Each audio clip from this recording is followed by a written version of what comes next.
So agad, Zoe, nire-remind ko lang sa'yo pinag-usapan natin. Listen, okay? Don't expect me to be close to Annalyn, but I will be nice to her, okay? Okay. Doc Lindon, kailangan Yes? na po kayo sa ER.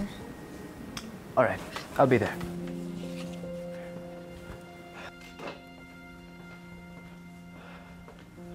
Excuse me, Zoe.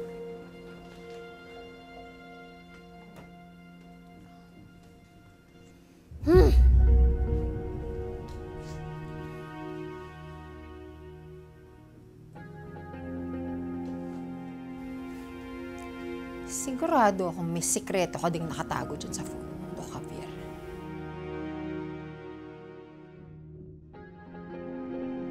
Alam mo ikaw, judgmental ka talaga, no? Ano yun, porket medyo iba ngayon si Doc Lindon, meron na siyang shady dark secrets. I'm just saying, Doc, but it could also be a beneficial secret. Parang ako, pag nag-a-apply ako sa trabaho, hindi ko sinasabi na may epilepsy ako. Ano? Miko, mali yan, ha? Ba't mo ginagawa yun? Eh, Doc, mas mahirap kasi na malaman nila tapos hindi ko makuha yung trabaho. And plus, namamanage ko naman na yung sakit ko ever since na-inoperahan ako ni Dr. Javier. O sige, paano kung nag-seizure ka sa work, anong gagawin mo, ha? Eh, di pupunta ako sa'yo para i-seize ang puso ko. Alam mo, Miko, puro kabiro. Hindi nakakatuwa, ah. Health hazard yung sakit mo. Dapat alam yun ng boss mo para alam nila yung gagawin nila kapag nag-seizure ka. Eh, ginagawa ko naman to para sa'yo eh. Para madala kita sa magandang restaurant. Miko, di ba sinabi ko naman, friendship lang yung kaya kong ibigay sa ngayon. Wala pa akong time sa ganyan. Yes, Doc. And I'm sure magkaka-time ka rin. At akong unang papasok sa isip mo. Ewan ko sa'yo. Sandali lang.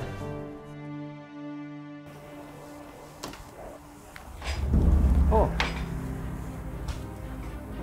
Bakit hawak mo yung cellphone ko? Naiwan mo eh. Ibibigay ko sana sa'yo. Ito. Oh, come on, Zoe. Sinungaling ka talaga. Alam ko yung mga galawan mo. Hawak mo yung phone ko dahil gusto mong makahanap sa akin ng sikreto. Di ba? Pero kahit anong sikreto mahanap mo sa akin, wala pa rin tatalo sa sikreto mo. Kaya kung gusto mo malaman yung password ko, go ahead. Go. Sabihin ko sa'yo.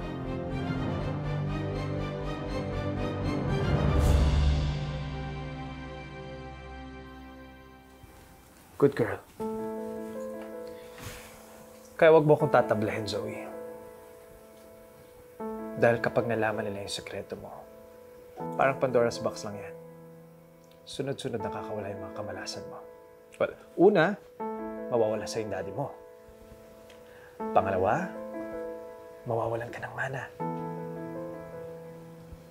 And the best part, lahat ng meron ka ngayon, mapupunta kay Annalyn. Ganda, di ba?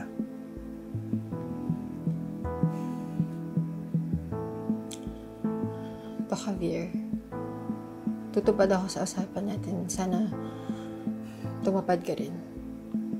Of course. Ako pa?